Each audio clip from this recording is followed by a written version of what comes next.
Hey guys, I've just had probably one of the best days in my chess career. Today I beat an international master of the board and I took revenge for my loss to the very same international master that occurred half a year ago.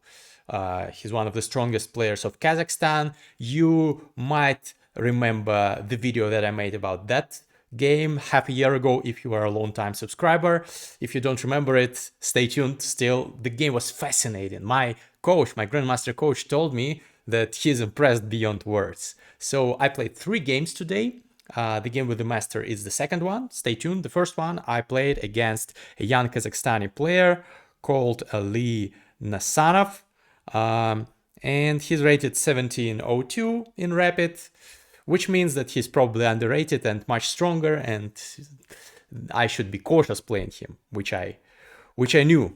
So he's playing with the white pieces. He opens up with 1e4. I play my beloved French defense. This is all theory. Black strikes in the standard, trying to undermine white's formidable pawn chain. White tries to hold on to this pawn chain. This is all standard. There are many moves here for white. Sometimes white develops the bishop to e2. Sometimes white develops the bishop to d3. Sometimes to b5. Sometimes white castles short. Sometimes white goes long. My opponent decided to choose this approach. Maybe it's not the most ambitious one, but still white is a little bit better here. So I take and put my bishop on c5. I want to exchange. If he trades, I take with the pawn, and I have more pawns in the center, which is generally a good thing. So here I decided that I'm already maybe not better, but I have the chances to play for advantage because my pawns are very impressive, but he has his own play. Of course, his bishop is much better than my bishop that is stuck. But I thought, okay, I will activate the bishop sooner rather than later, and it will be good, and my class will show, and I will try to win this game. Did I manage to do that? Well, you are about to see that. In the French defense, it's very important to activate this light squared bishop. If you don't do it, you will suffer all game long. So yeah, you should bear that in mind. So he goes king h1, logical, because I was threatening to go c4, taking the bishop, and then queen b6 check, forking the king and the b2 pawn with my queen. So he sidesteps. I attack the pawn with my rook. Rooks should belong on open or semi-open files, so this is a useful move. He goes b3. Now this is a little bit kind of a weakening of the position, but still it is better than going rook b1 because the rook will be passive there. So b3 is the best move. I go f6, undermining his center. He goes queen e2, overprotecting the center. I take, and here I decide to get active with queen g5. Now I have 2 attackers of the e5 pawn, so he takes with check, I take with the knight. Now I'm no longer threatening this pawn, and he finds a great move, rook f1. And here, if I'm not careful, I will be in trouble, because he wants to go queen f2, and the threat is if I do nothing, for example, if I go rook a8, he goes queen f2 or queen f3, even better, and he's winning, because he's threatening the knight, and if I, for example, go bishop here defending the knight, then queen f7 comes, and queen takes f8 will be a checkmate, which is unpleasant, of course. So here the only move is queen e7, but then he has, well, he has various ways to win this, but even this works quite well. Bishop h7, and once I take, he takes and he's up material, but this is very unpleasant. So if white is not, if black is not cautious here, if black does nothing like rook a8, of course it's a bad move, but if black stands idly, black will, with high probability, lose this game. So my dog came to support me. So yeah, I don't do nothing. I do something. Here I realize that I'm in trouble if I do nothing. So I go bishop b7, activating my bishop. I told you I need to do that. Queen f2 threatens again queen f7, and queen takes f8, the same idea. So I drop back. I also overprotect this pawn because it was also hanging. And here he goes knight b5. And here my opponent really kept making great moves. It's much much harder to play against 1700 rated players in Kazakhstan than it is, for example, in Europe, because in Kazakhstan there is this crazy rating deflation. So people play strong on a stronger level than their level. So then the rating might show. So here I was worried about the position, because if the knight jumps to d6, well, maybe there is no concrete threat, but still it's unpleasant. But I thought, you know what? He cannot take this pawn. You know why? I will show you right now. So I decided he cannot take this pawn, so I can just activate my knight. I can go knight d7, putting pressure on the e5 pawn. And here he was like, what if I go queen g3, attacking this pawn, protecting this pawn? And I'm like, what if I go rook f8? I want to trade this open rook, active rook of his that is standing on an open file. He takes, and here he's like, okay, I'm going to grab this pawn, and he took this pawn, which is a mistake that cost him the game. You will see that the evil bar has dropped significantly. Why? Because I have a great tactical shot here. But for this tactical shot, white would be doing perfectly fine, up a pawn with great position, but I have c4. Here I utilize the fact that he has many weaknesses. His king is on the back rank. Maybe I can checkmate it somehow if I put my queen somewhere over there. And also, if he takes, I take, he takes, I can go queen c5, forking his knight and his bishop. So he will have to lose one of the pieces. He could have dropped back, for example, like bishop, let's say bishop e2, but then I have many ways to do it. I can go queen c5, good enough, but I can also go queen b4, for example, and then I'm threatening various checkmating ideas over here, but he has queen f2 here, so it's not working. He can block. But in some variations I could have used that motif. Or if he goes here, for example, bishop f1, then queen c5 also works. His knight is stuck. He has no moves, no squares for the knight. So it's tragic, but the knight has been stranded in enemy's territory, and here he decides to give up the knight. And here he goes h3, not the best way to tackle my initiative. Better would be to put the queen on b3 here. I was calculating, what if he does this, and I cannot take, because then he'll take with the queen and he'll have a perpetual check. So I would have gone king h8 and still I'm winning, but he has at least several pawns for the knight. So that would have been better. He did not, for some reason, go for this. He went queen d3, I took, and he was on tilt here already. He realized that he's losing. I went queen f2, now I'm threatening this is a checkmate. Now my pieces are all active. He protects, but I take with a bishop, I exchange, and the rest is a matter of technique. I just take one of his pawns, I blockade the other pawn, I activate my pieces, my knight is blockading this pawn nicely. Now my pawns rush in, and here he resigns because he's just hopelessly lost in this position. And I get the win. I'm on 3 out of 4 points, and in the next round I'm playing the very same international master, Bakhtiar Askarov, whom I played half a year ago, and I lost to him in that game in a tragic fashion. I was winning in one move, but I blundered a rook in the winning position in time trouble. So it happens, and I wanted to get my sweet revenge. So this is a very high stakes game for me, because I really needed to rehabilitate myself in my own eyes, I would say so. So you see that his rapid rating is around 2200, but in fact his classical rating is higher, and he used to be 2400 plus rated. Very strong player, one of the strongest in Kazakhstan. So not a joke, of course. c4, he's playing with the white pieces, and I go for my beloved Scandinavian, I'm very tired after the round, sorry. King's Indian defense. So this is actually a mix of King's Indian and Benoni. If I go c5, then this will transpose into some kind of a hybrid of Benoni and King's Indian. And here he goes d5, which is one of the main moves, and my knight is on the rim, but it's putting pressure on c4. It's all theory, by the way. So he protects this pawn. I go a6. I want to break with b5, maybe even sacrificing this pawn in the spirit of the Banco Gambit. You should check out this opening. Very, very interesting and creative way to play for initiative with black. You should realize that I'm playing for a win, of course, against this opponent. I'm trying. I don't care if he's an international master or not. So he goes rook b1, sidestepping all this nonsense on the diagonal. I go bishop b7, reinstating this threat of b5. He ignores it. I go b5. He goes b3. So the queen supports this knight. So everything that he's doing is very logical, but I have some initiative on the queen side. Here I decide to go rook b8. Maybe this file will open up later and my rook should belong on the open file. He goes bishop b2 and I decide to trade and go rook b4. And here I came up with a very creative idea. I decided to sacrifice the rook.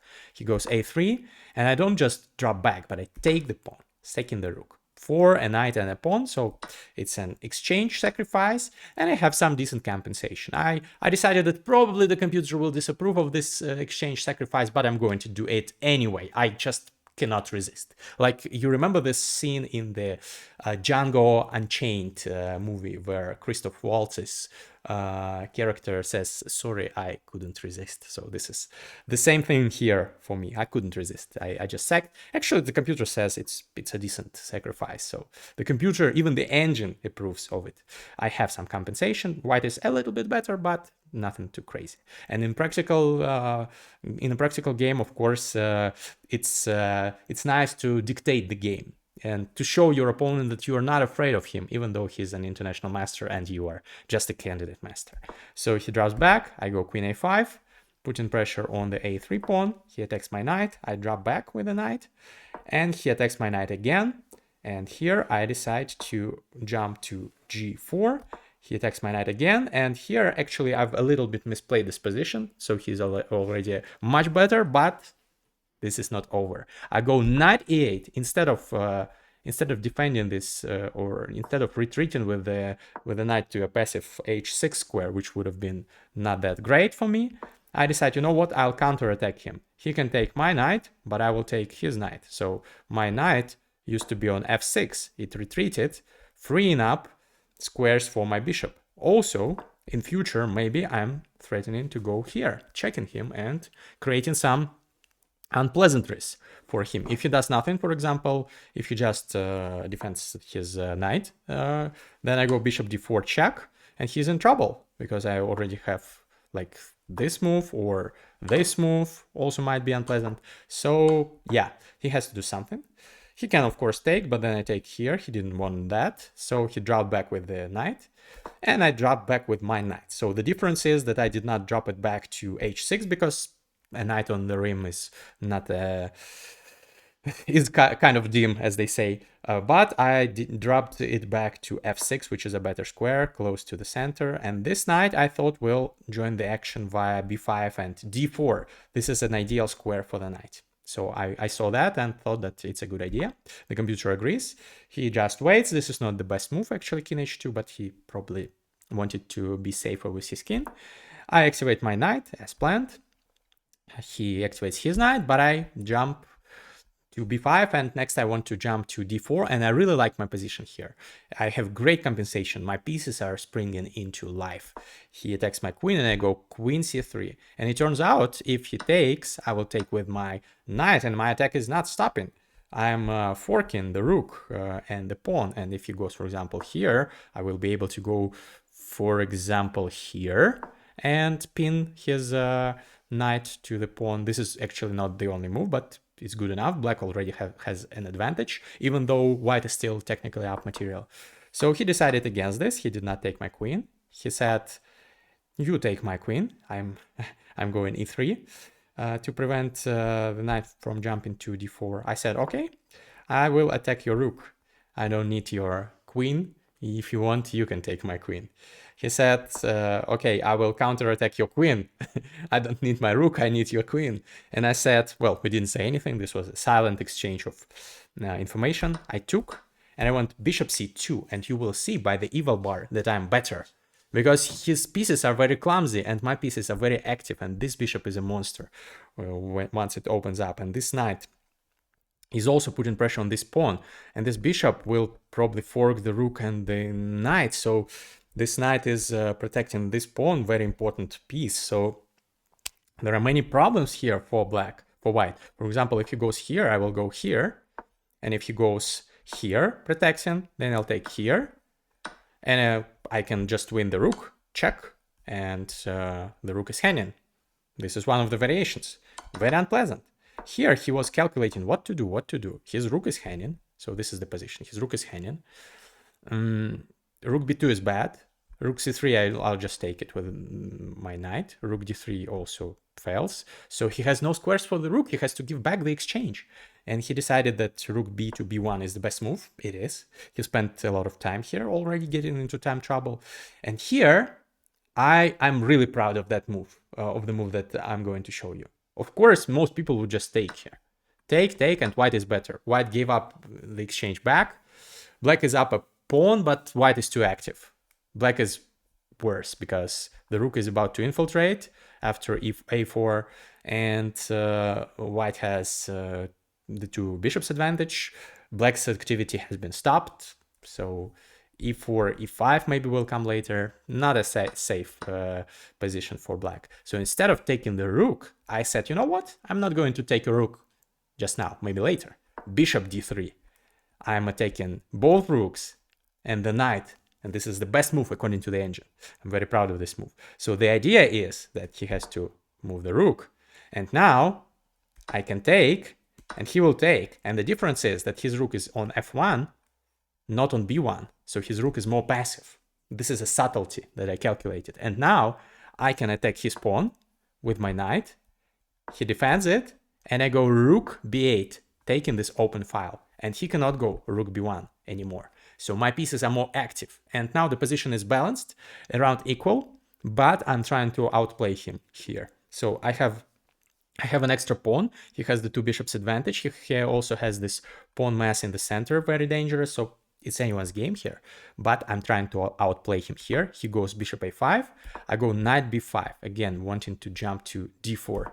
He goes e5, and I could have taken, of course, but then he would have taken opening up this file, and I didn't like that, so I dropped back, putting more pressure on this pawn. He goes here, and now I take, because now his rook is seeing its own pawn, so nothing too crazy to write home about. The position again is balanced, around equal, but I jump in with my knight to d4, and I'm feeling really optimistic by this point. I'm putting pressure on him. I see that he's not comfortable with the way this game is unfolding. So I've sacked some material, he had to give it back, and the position is crazy. He's feeling unsure of himself, and his time is ticking on the clock, so I was feeling really confident here. He went d6, and I went e6, which is a very important move, not allowing him to open up the position and infiltrate with the rook, but blocking all the activity here. So e6 is very important. Also, the d5 square is controlled here.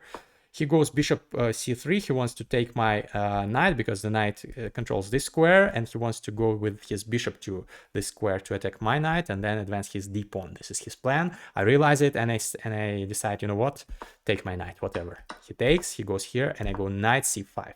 And it turns out if he advances his pawn, it does nothing. I can go here, for example, and I'm actually already winning because this pawn is attacked 2 times and it will die. So this is an active square for my knight. Also, I want to go d3, d2 and push my own pawn whenever possible. Also, his rook is tied down to the defense of this pawn. Or his rook and his knight, but I will try to dislodge one of those pieces.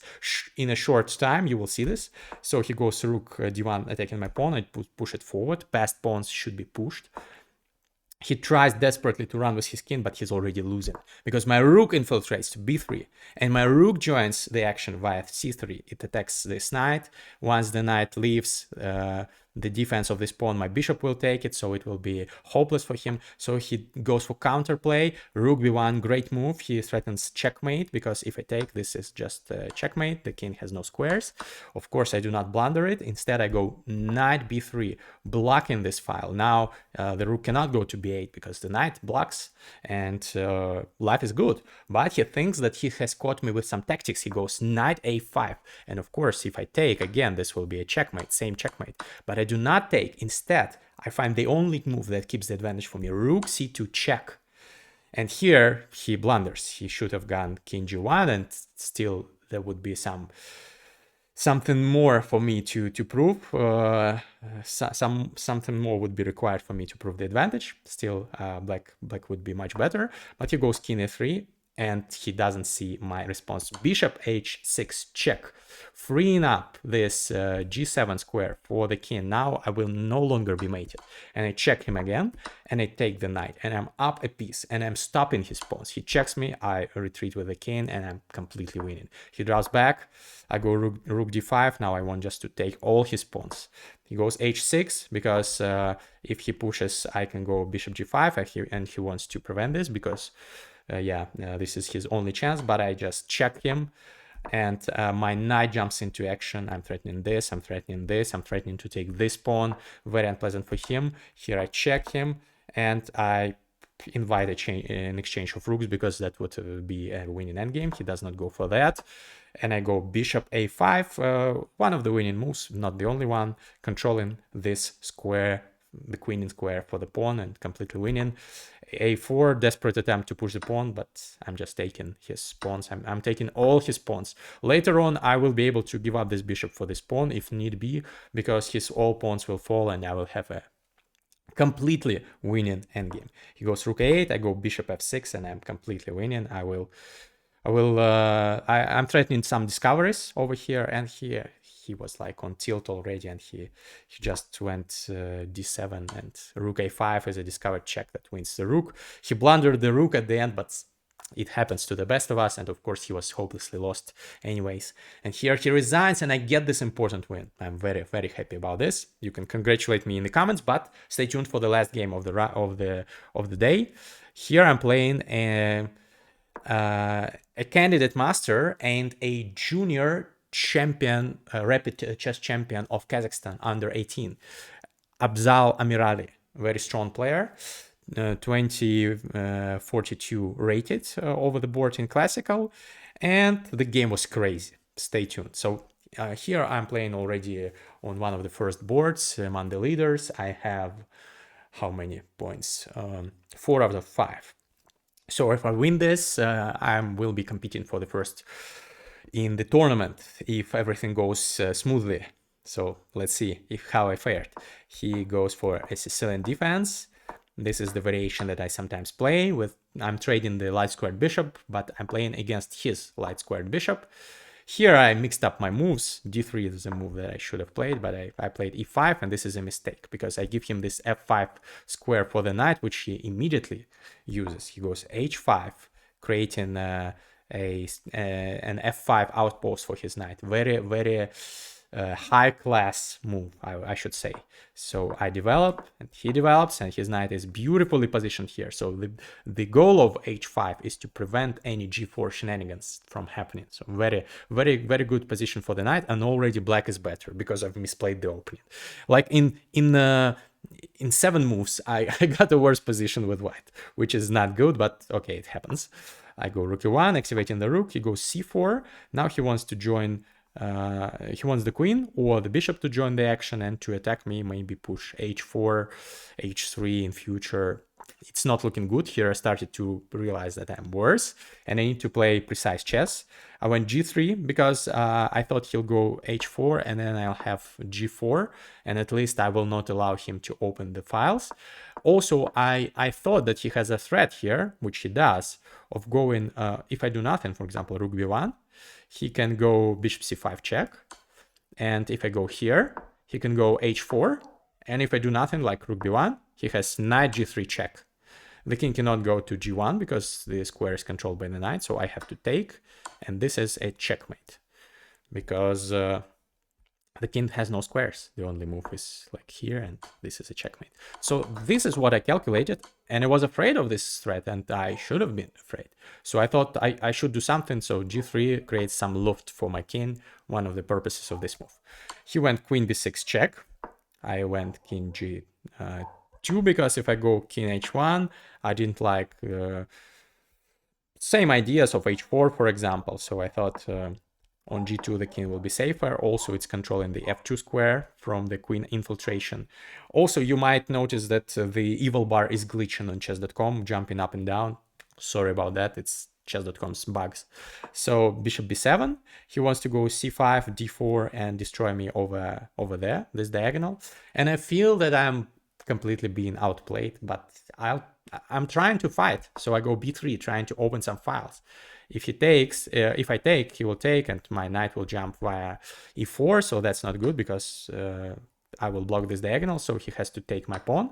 I take back. Now at least my rook is active, and he's better, but not. It's nothing too crazy. He goes h4, continuing the attack, and here I go g4. Again, as I said, I don't want him to open up the files here. The h file, the rook will control it, and it's not good. So I go g4, but he checks me with the pawn and infiltrates with the queen. This is what he calculated, and he decided that this endgame is better for him because he's attacking my pawn. I have to move it because I don't want him to take it. And now he has this beautiful f5 outpost for the knight, and he's correct. He's correct in his evaluation of the position. Black is better. It's very uncomfortable for white. Also, this pawn is very menacing. It restricts my king. In future, there are threats of c5 and d4. And the computer, of course, holds this with white, but I'm not the computer. I go d4, he goes c5. If I take, of course, there is d4, and I'm hopelessly lost. So I have to hold on to this pawn for dear life. I go knight b5. Overprotecting this and also threatening this. Also threatening to take this pawn, but this is not really a threat because this pawn is meaningless. He goes king d7. If I take here, he'll take here, and my position will collapse. So, of course, I don't take.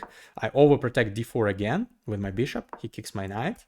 I draw back, and yeah, he's completely outplaying me. Turns out here was the last opportunity for me to initiate some counterplay with knight d6, just sacrificing this knight or a pawn, sacrificing a pawn. He will be able to take it later, king d6, for example. But I have some counterplay. I have bishop a3, for example. I didn't see that, frankly. And also, he can also take here with the bishop, and I thought that like knight d6 looks weird. I didn't even seriously consider this move, knight d6. I should have. But the time control also is limited, so I didn't have that much time, 20 minutes per game again, with 30 seconds increment per move. So I went knight a3, he took, I took, and he goes bishop c5. And it's a very, very unpleasant position for me. If I go here, he goes d4, he can go d4 check, and if I go here, he can go d3 check, and very dire consequences for the white king and his colleagues.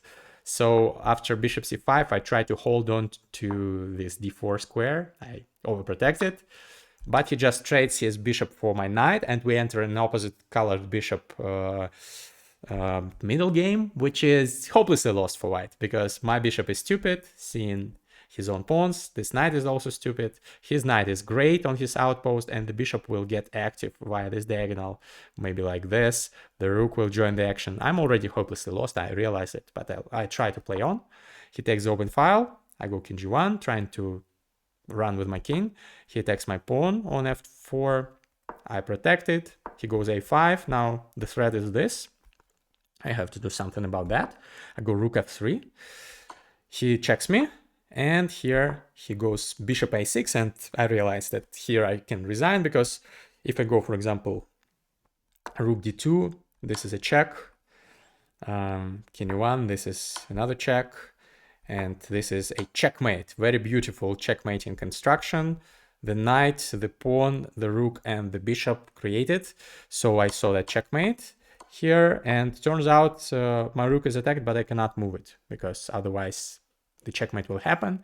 Here I just took his pawn, but after this and this, I resigned because I'm losing a bunch of material. My bishop will be lost, and unfortunately I'll lose this important game. Still, I'm satisfied with today's results. Tomorrow there are 3 more rounds of action. Stay tuned. I will play some more masters, definitely. I'm on 4 out of 6 points. I can fight for prize money. We will see what happens. Please write your opinion in the comments to support this channel, and don't forget to like and subscribe and hit the bell button. See you in the next one. Bye bye.